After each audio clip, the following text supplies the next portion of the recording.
¿Cómo describirías tu relación con Dios? Puedes estar haciendo muchas cosas para Dios y aún así estar un poco lejos. Es necesario evaluarnos, considerar dónde estamos y a dónde queremos ir. Eso y mucho más hoy, aquí en la Escuela Sabática Práctica.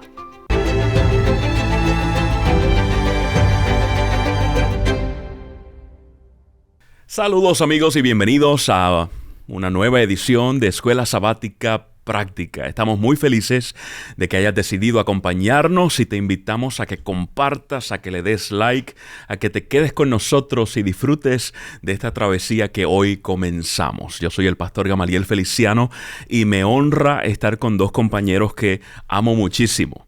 Y están con nosotros. ¿Se presentan ustedes, muchachos? Claro que sí, soy Robert. Tengo el privilegio de servir en las iglesias que están ubicadas en el área de Ocala, en la Florida. Mi nombre es Juan Miguel Pacheco y sirvo también como pastor aquí en Florida, en el distrito de Fort Myers. Los tres nos encontramos en Florida disfrutando del sol maravilloso de Florida que rejuvenece, dicen, ¿no? ¿Alguito? ¿Se nota? Sí. Yo estoy más a la playa, más al sur, en el área de West Palm Beach. En el día de hoy vamos a comenzar con la lección número 1 en este trimestre, no sin antes agradecerle a los líderes en la Unión Canadiense, la Unión de Canadá, que hicieron un excelente trabajo el trimestre pasado, así que muchas gracias, compañeros. Correcto. Que la paz de Dios los acompañe y bendiciones. Sé que muchas iglesias fueron bendecidas con esa lección también, con ese repaso. Sí. Ha sido una travesía hermosa con esto de la Escuela Sabática Práctica, que de hecho ese es el énfasis. Queremos presentar la palabra del Señor, pero de una manera que la gente pueda utilizarla realmente en su vida, de una manera práctica. Correcto. Y es a lo que nos encaminamos. En el día de hoy, como mencionaba, la lección se titula Evalúate. Así que vamos a hablar un poquito de eso.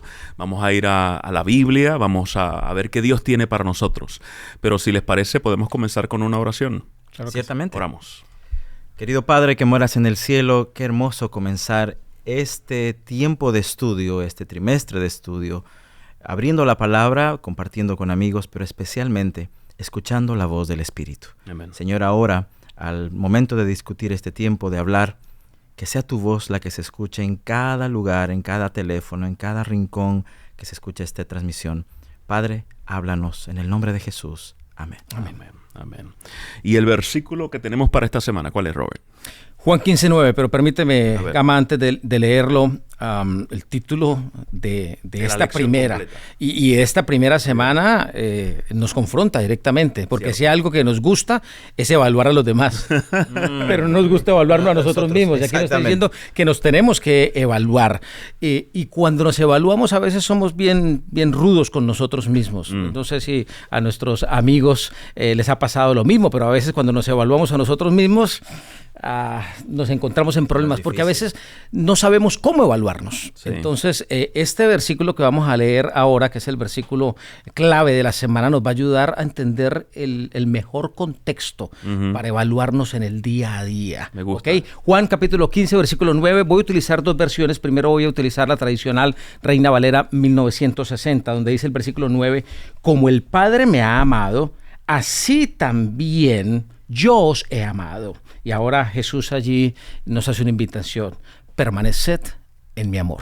Lo dice precioso, pero me gusta mucho la versión que voy a repetirla constantemente cuando estemos compartiendo y estudiando la palabra del Señor.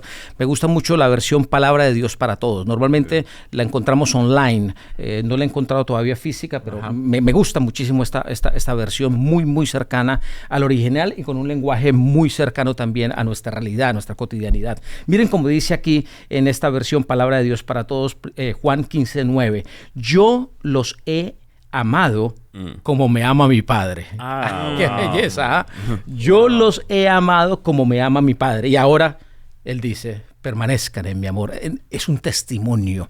Así que yo creo que este es el contexto ideal para evaluarnos a nosotros mismos, que a veces lo obviamos, ¿no? Muchos de nosotros no nos evaluamos con amor, al contrario.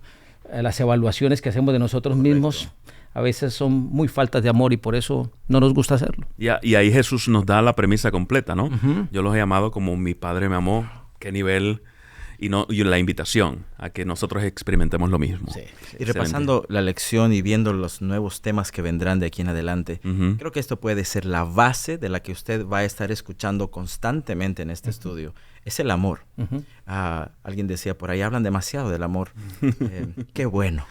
Aquí vamos a hablar mucho de ese amor. Porque de aquí vamos a hablar mucho de ese amor del Padre hacia el Hijo y del Padre del Hijo hacia nosotros, que es el fundamento de la salvación, y de esto que estamos hablando en toda la lección, que es el crecimiento en Jesús, es crecer en Él. ¿Cómo crecer? El memorizar más versículos, asistir más días a la iglesia, tener más cargos en la iglesia, o experimentar este verdadero amor. El amor es el contexto natural de las Sagradas Escrituras. Correcto. El Génesis comienza con amor, un mundo desordenado, y viene el Padre que ama y produce un mundo maravilloso. ¿Para quiénes? Para nosotros. ¿Por qué? Porque nos ama. ¿Y qué es lo que encontramos al final de la historia? Un Padre que nos ama, que quiere llevarnos con Él a casa. Y en el centro de la historia está la máxima del amor, que es Cristo Jesús. Así que tratar de entender el Evangelio sin amor no es tiene descontextualizarlo. sentido. Y es que el reino que vino a presentar Jesús, uno de los principios, el principio principal. Claro, fundamental. Es el amor, el principio fundamental es el amor. Primera de Corintios 13, que muchos lo utilizan simplemente para las bodas y demás, Sí. Sacado de contexto, pero Primera de Corintios 13, básicamente en la esencia, ¿qué es lo que nos dice? Si no hay amor, no hay nada. Exacto. No hay nada. Además, Entonces, es secundario. nosotros queremos entender cosas profundas, queremos entender el futuro, queremos entender inclusive el pasado, y no podemos entenderlo correctamente porque dejamos por fuera de la ecuación el amor. Y cuando el amor no está, colapsamos. Ahora, permítame hacerle una pregunta. ¿Será que yo puedo amar? ¿Es posible amar a Jesús y no estar viviendo al mismo tiempo alineado con lo que Él quiere o disfrutándolo realmente? O que Él me ame. O entender que Él sin me estar ama. alineado. Ajá, también, ¿ya? ¿Qué piensan ustedes? Sí, yo creo que es al revés. Es posible hacer todo lo que conductualmente, físicamente se puede hacer sin amarlo. Okay. Creo que es posible inclusive esconderse de ese amor y mostrar a la gente de que ese hermano sí ama a Dios. Ese hermano sí que es consagrado, y es posible vivir por lo que hace, ¿no? Por lo que hace. Es posible orar y no hablar con Dios. Es posible cantar y no alabar a Dios. Es posible leer la Biblia y no escuchar su voz. Pero sí creo que si yo amo de verdad y siento y me convenzo por el Espíritu Santo que soy amado de verdad y tengo esa relación, lo próximo es natural y como un fruto es inevitable. Adoraré, escucharé la voz, cantaré, oraré, todas las otras prácticas serán frutos naturales. De acuerdo a lo que tú describes, a veces podría ser que la iglesia se convierta en el mejor escondite. Porque estoy aparentando, nadie me busca, ¿no? Dicen por allí que el mejor escondite es el más obvio. Cuando jugábamos como chiquitos, nos escondíamos bien escondidos y ahí nos iban a buscar primero, pero cuando nos escondíamos detrás de una cortina, en el sitio obvio, pasábamos desapercibidos, es la palabra. En la iglesia, a veces, cristianos se esconden de experimentar el máximo que Dios quiere, porque se concentran en esos elementos de conducta, de apariencia, que a veces nosotros abrazamos. Yo creo que ha sido la experiencia de la mayoría de nosotros, ¿no? Casi siempre hablamos en tercera persona, pero en primera persona nos ha pasado a todos nosotros, porque venimos de cunas donde con las mejores intenciones dan de lo que recibieron, ¿no? Sí. Y a nosotros nos enseñaron fue a eso. La religión tradicional es la religión que me invita a tener un listado que yo puedo verificar si lo estoy cumpliendo o no. Donde el protagonista soy yo. Sí. Y bueno, gracias a Dios que estamos viviendo los tiempos finales. Gloria a Dios. A mucha gente le da miedo los tiempos finales. A mí me están emocionando cada vez más los tiempos finales porque es que se está abriendo en la mente de muchos cristianos esa necesidad de ir a lo esencial, ¿no? Lo esencial, y en un mundo tan duro, tan difícil, entender que no estoy solo, que no estoy rechazado, sino que soy amado a pesar de quién yo soy. Es evangelio puro, son buenas noticias. Gloria a Dios. Las noticias de la salvación, ¿no? Y eso es lo que nos dice esta apertura al estudio de la semana. Correcto. Hablando de tiempos finales, Juan compartió en el libro de Apocalipsis las cartas a las 7 iglesias, y sabemos que no eran solo iglesias literales en su tiempo, sino que representan tiempos, ¿no? La última iglesia, la iglesia de la Odisea, que ilustra nuestra realidad actual, yo creo que valdría la pena que la examinemos un poco para ver ¿Qué hace Dios en favor nuestro para nosotros podernos evaluar, para ser evaluados, para que la revelación llegue y entendamos dónde estamos? Correcto. ¿Y cuál es la iniciativa que toma para procurar una respuesta de nuestra parte? Bueno, creo que es el mejor ejemplo para la pregunta que tú te hacías ahora, ¿no? Si realmente, a pesar de quien yo soy, Dios me ama, o si yo puedo amar a Dios a pesar de quien yo soy, ¿no? Esa historia de la iglesia de la Odisea, futurísticamente hablando, es genial, ¿no? Genial, digo futurísticamente hablando por el contexto que mencionaste, sí. Pero la ciudad como tal, histórica, tiene que aportarnos muchísimo, así que... Sí. ¿Qué piensas tú de eso? Tú dices la realidad de la ciudad hoy día. Claro, de la Odisea, las ruinas de la Odisea hoy hablan allá en Turquía. Cierto. Pero leamos primero lo que nos dice, lo que ibas a compartir, y luego vamos a las ruinas. Ya. Quizás la primera pregunta que nos debamos hacer es cómo nos damos cuenta de nuestra condición. De acuerdo a la historia presentada en Apocalipsis capítulo 3, comenzando en el versículo 14, con la Odisea. O en otras palabras, ¿quién revela? Atado a lo que leíste en Juan, hay un elemento de un Dios tomando la iniciativa, explicando quién nos revela. Allí en esos versículos se habla acerca del testigo fiel y verdadero, del principio de la creación. De hecho, versículos antes se nos da a entender que Jesús camina sobre las iglesias. Esa visión para mí es maravillosa porque un Dios presente que conoce mi realidad. No es que te estoy hablando desde la lejanía, sino que ando contigo y por eso te conozco, porque estoy involucrado. Porque estoy involucrado. ¿Será que la primera revelación proviene de ese testigo fiel? Apocalipsis 3 comienza diciendo en el versículo 15, yo conozco tus obras. Comienza diciendo, mira, tú tratas de impresionarme, tratas de hacer cosas muy públicas y muy privadas. Las públicas hablan de una santidad falsa, las privadas conocen verdaderamente tu corazón. Yo conozco tus obras. Sé exactamente quién eres. Que ni eres frío ni caliente. Ojalá fueres frío y caliente. Te cuento brevemente. Llegué a mi primer distrito, estaba solo, soltero, y una viejita me dice, pastor, tengo un regalo para usted. Y me entrega una caja nueva, pero vieja. Vieja en el sentido de que tenía muchos años, posiblemente empolvada, guardada, pero era nueva, nadie la había utilizado. ¿Y qué era? Era una tostadora. Yo nunca había tostado pan, no era mi costumbre, así que tengo por primera vez mi tostadora, tenía un paquetito de pan, desempolvo la caja, saco el aparato, lo desempolvo, se nota que es nuevo, pero tiene muchos años guardado, lo enchufo y bajo la palanquita, ¿verdad? Ustedes han visto y las resistencias se ponen rojas. Era emocionante para mí verlo, nunca antes la había visto, hace 20 años atrás. Y me doy cuenta que cuando la resistencia se pone roja por el calor, pequeñas cucarachitas empiezan a salir de dentro de la tostadora. Y salen las cucarachas y entonces me entra entre asco y pánico y desconecto y empiezo a tratar de matarlas. Boté eso, nunca más lo tuve. Creo que cuando el Espíritu llega y las pruebas llegan, las cucarachas salen. Y entiendo muchas veces que las pruebas que Dios me ha dado, tú hacías la pregunta, ¿será Dios quien revela? Yo creo que tiene el poder en su amor de presentar pruebas, crisis, situaciones difíciles que van a revelar si mi corazón tiene cucarachas o no. El fuego, la prueba, hará que en algún momento yo sepa que cuando todo está bien y mi traje está bonito y mi ropa está bonita y mi Biblia y todo lo de afuera esté bien, nadie sabe si estoy bien o estoy no. Y la imagen es que es un hombre consagrado, pero es la prueba que va a revelar lo que verdaderamente hay adentro. En Apocalipsis me dice, yo conozco tus obras y yo sé que hay cucarachas adentro. Yo sé que... Y voy a tener que poner en algún momento fuego para que no solamente disfrutar, verte el castigo, porque ese nunca es el plan de Dios, es que tú te des cuenta que estás viviendo una vida falsa con cucarachas. Me recuerdas algo que me gusta muchísimo en mi ministerio y cada vez que tengo la oportunidad lo hago, y es estar en las cárceles. El ministerio carcelario siempre me ha gustado.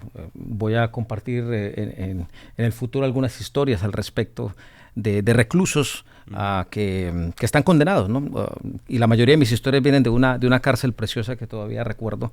Y digo preciosa porque porque se convirtió en mi iglesia favorita en la ciudad de Pendleton, en Oregon. Una iglesia adventista dentro de la cárcel, con ancianos de iglesia, diáconos, una cosa fantástica. Y entre más me fui relacionando con los reclusos y entre más la iglesia comenzó a crecer y nos comenzamos a darnos a conocer dentro del recinto, nos permitieron tener mucho más confianza, acercamiento con los reclusos. En la primera ocasión no podíamos sino simplemente saludarlos de lejos. Ya con el paso del tiempo ya podíamos abrazarlos y charlar con ellos directamente. Todos condenados a mínimo 10 años de cárcel. Y en todos ellos había un común denominador. ¿Por qué estás aquí pagando una condena? Porque un juez supo quién yo era. Y todo juez que tenía las evidencias para saber quién realmente era ese ser humano, ¿cuál era la consecuencia? Condenación. Wow. Así es como los seres humanos entendemos que funciona el movimiento judicial dentro de nuestros contextos. Y llevamos eso a nuestro plano espiritual. Y a veces vemos a Dios de la misma manera. Cuando Dios me conoce, me va a juzgar y no voy a pasar bien. Sí. Si yo me evalúo y no paso, imagínese Dios evaluándome a mí, no voy a pasar. Por eso la Biblia es tan hermosa y el mensaje es tan revolucionario, el mensaje del Evangelio, porque Dios, el amor funciona diferente, el amor verdadero funciona distinto. Y el amor de Dios, ¿qué es lo que me dice? Yo te conozco, pero no te conozco para condenarte. De hecho, es el mensaje de la iglesia de la Odisea. Sí. En el mensaje de la iglesia de la Odisea fracasa. Es una iglesia que tiene todas las características negativas, palabras terribles contra la iglesia de la Odisea, pero al final, ¿qué es lo que hay? ¿Un castigo o una oportunidad? Una oportunidad preciosa que yo creo que es la que nosotros tenemos que aprovechar al máximo, entender que ese mensaje es para nosotros hoy. Por tanto, como no eres ni frío ni caliente, te vomitaré de mi boca. Si nos quedamos con el mensaje allí, algunos se han quedado allí, ¿no? Entonces, ¿a qué ha llevado a muchos cristianos? A decir, no, yo tengo que ser frío o ser caliente, pero no puedo ser tibio. Y hemos creído que la tibieza, de alguna manera, no nos permite acercarnos al amor de Dios. Y el mensaje no es así. A pesar de la tibieza, está el Señor llamando a la puerta, ¿no? Llamando a la puerta. Aún peor, Robert. Con propuestas, ¿no? Sí, a veces hemos interpretado la tibieza como actividad insuficiente. Como necesito hacer más. Claro. Estoy tibio. No estoy frío, estoy tibio. Necesito estar caliente. Y lo comparamos con actividad y procurar. Y nuevamente, a lo que hemos ya mencionado, a ese querer hacer más para aparentar. Para aparentar. Yo crecí, mi mamá conoció del adventismo cuando yo tenía como 5 años. Y crecí en la iglesia, prácticamente, siendo anciano de iglesia ya jovencito. Cuando me fui a estudiar teología, fue un proceso para mí. Dios me fue enseñando que mi mentalidad, a pesar de que yo estaba bien activo en la iglesia y trabajaba fuerte, no era la correcta, porque yo vivía como un fariseíto. ¿Ya? Mi mentalidad cuando fui a la Universidad Adventista ahí de las Antillas en Puerto Rico fue, déjame arreglar a 2 o 3 allí. Esa era la mentalidad. Después me di cuenta de cuánto nosotros necesitamos. Que esa tibieza no era no actividad suficiente, sino apatía, autosuficiencia, disfrazada de fe. Yo tengo fe, pero no, lo que tengo es la autosuficiencia, ¿no? Y me parece maravilloso que sea Dios el que nos revele eso, el que nos muestre eso. Ese mensaje es el que aparece claro en la Odisea y todavía se ve. En Turquía, que es donde están las ruinas de la iglesia de la Odisea, es fascinante lo que sucede allí. ¿Por qué la Odisea se toma como un referente para un mensaje tan importante para todas las edades, pero especialmente para esta? Porque la Odisea en su momento era una ciudad privilegiada. Sí. Tenía 3 elementos que marcaban diferencia a la Odisea. 1, su ubicación geográfica. Era fantástica. Por eso, gracias a su ubicación geográfica, estaba muy bien localizada. Entonces era una ciudad propicia para los negocios. Entonces tenía todo tipo de negocios. La banca de la época, el Wall Street de la época estaba ahí en la Odisea. Así que tenían muchísimo poder financiero. De hecho, toda la riqueza griega en arte y demás querían tenerlo allí. Y todavía se ven muchos elementos al respecto. Y lo tercero, la mejor escuela de medicina estaba allí. O sea, tenían ubicación geográfica fantástica, era la envidia. Tenían dinero. Y tenían supuestamente salud con las escuelas de medicina. Y allí en ese contexto aparece algo que es revolucionario. Y eso es lo lindo de verificar hoy las Sagradas Escrituras con los lugares, con los sitios geográficos. Correcto. Se me parece un poquitito a Medellín, ¿Sí? a mi ciudad, donde está allí la Odisea, porque es como una meseta que está rodeada de montañas, pero hay como un valle allí en el centro. Resulta que ellos tenían todo eso, pero había algo que no tenían: agua. Entonces tenían que traer agua de una vertiente que estaba a 10 kilómetros de allí. Así que construyó un acueducto a 10 kilómetros y estaba en las montañas, donde en invierno todavía allí se puede observar que hay nieve. Así que el agua venía fría, pero tenía otras características, y es que allí en la Odisea, alrededor de la Odisea, habían aguas termales. Por eso lo de la medicina y demás. Yeah. Entonces el agua venía fría, pero cuando llegaba a las casas, por los termales que había alrededor, llegaba tibia. Tibia. Y fue un ejemplo geográfico, literal, perfecto, Claro. para mostrar lo que hoy sucede con los seres humanos. Y es que tenemos todo. La Odisea lo tenía todo, pero no tenía lo más importante. No tenía el privilegio del agua potable, del agua que da vida. Y por eso, en ese contexto que ellos podían entender bien, el Señor les dice: mire, el problema que ustedes tienen es un problema de toda la raza humana, y lo va a tener la raza humana en el tiempo del fin. Y si tú eres práctico y evalúas esta realidad en tu vida, te vas a dar cuenta que el problema tuyo y el mío es exactamente el mismo. Andamos corriendo detrás de todo lo que le dé sentido a nuestra vida, Sí. el dinero, la salud y un montón de cosas, pero nos estamos olvidando de lo esencial, y es el agua que da vida, que es Cristo Jesús. Ahí es donde está nuestra tibieza. Nuestra tibieza no está porque hago más o hago menos. Nuestra tibieza está porque nos fundamentamos más en nuestro yo, en nuestro ego, en lo que yo puedo lograr, que en lo que Jesús puede lograr en mí. Autosuficiencia. Tremendo eso. Ahora, ¿cuál es la buena noticia en esta historia de la Odisea? Luego que se señalan todas estas cosas, hay una acción de Jesús para con la iglesia. Que no es 21. reproche. Exacto, que no es reproche, Que no es es reproche. tocar la Estoy puerta. tocando la puerta. Estoy tocando Claro. la puerta. Cuando yo cuento la historia de las cucarachas, Ajá. gente alguna vez me decía: pastor, qué bueno, es necesario que venga fuego a la iglesia para que mate salgan las las cucarachas. que mate esas cucarachas. Aquí y que tenemos algunas en la Dios iglesia. nos castigue y nos reprenda. Y le dije: hermana, no. No señalan a los demás, ¿verdad? Que No. saquen estas cucarachas. Ellos. Ah, ok. Pero el punto es el fuego. ¿Qué es ese fuego? ¿O qué sería? No es el castigo, no es el más trabajo, Ujú. es Jesús. Ya. Y no es el rencor, el odio o la maldad, o no es el castigo. Es el amor de Jesús, ese fuego. Ujú. Que para mí, humano, que necesito autocastigo para entender que me gano el cielo, no es fácil entender cómo Dios me va a transformar a mí con amor cuando yo merezco castigo. Ujú.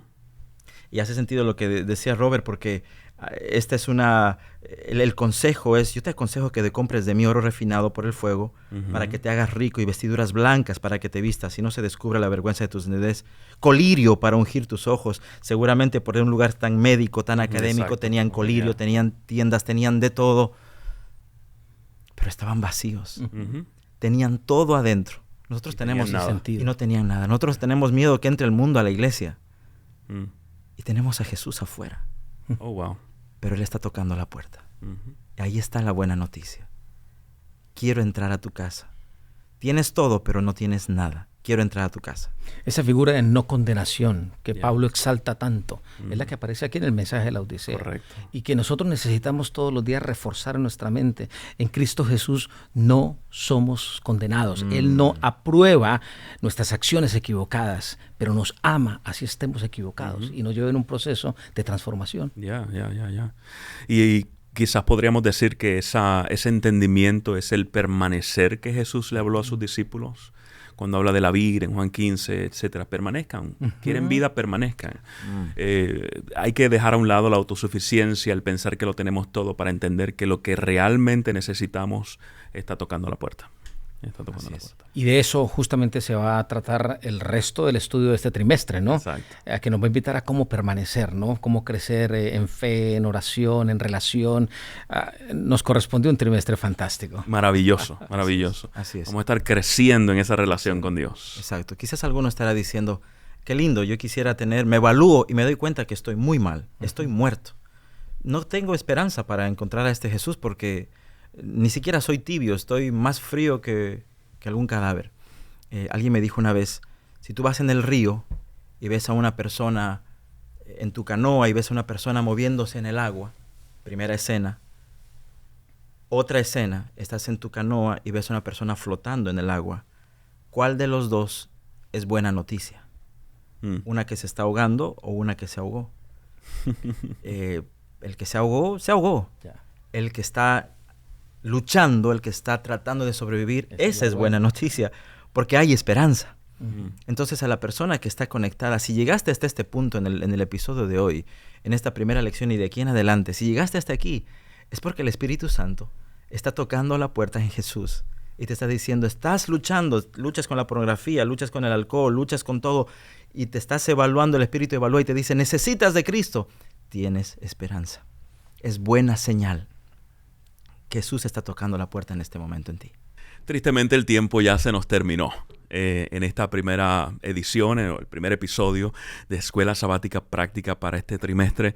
Va a ser una bendición, muchachos. Seguramente. Las próximas semanas. Si así comenzamos, es el principio, imagínense lo que viene. Y la idea es que sigamos creciendo en relación con Dios. Así que, amigos, les invitamos a que nos sigan acompañando cada semana, a que compartan con otros estos episodios e inviten a otros a conectarse con nosotros. Y nos despedimos no sin antes compartir el himno oficial del trimestre. Se titula Quiero conocerte más. Un himno muy especial que yo sé que los hará reflexionar y que deben compartirlo con los demás. Correcto. Grupos pequeños, en la iglesia, en los cultos, en todo momento. Está fenomenal. Escúchelo, practícalo, hágalo cantar con la iglesia. Será lindo cantar juntos.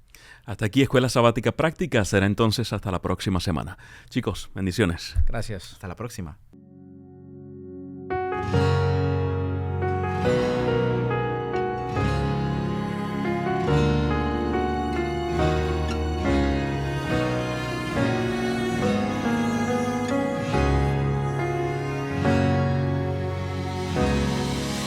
Encontrarme cada día contigo y en tu palabra escuchar tu voz. Quiero abrirte el corazón como un amigo y expresarte lo que siento en la oración. Quiero encontrarme cada día contigo y en tu palabra escuchar tu voz. Quiero abrirte el corazón como un amigo y expresarte lo que siento en la oración.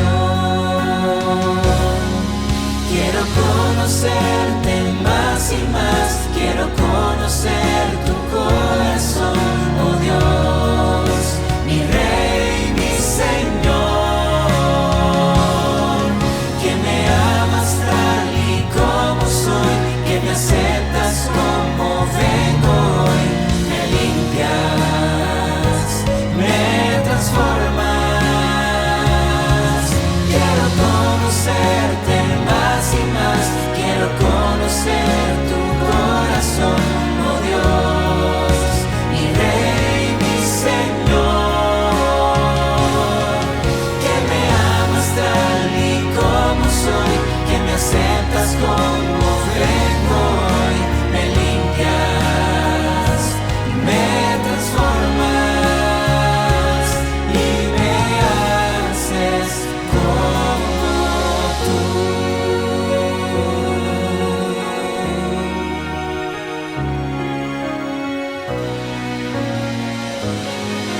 Quiero ser el aliento, el cansado. Hazme llevar tu palabra al pecador. Quiero darle esperanza al angustiado. Hazme hoy un instrumento de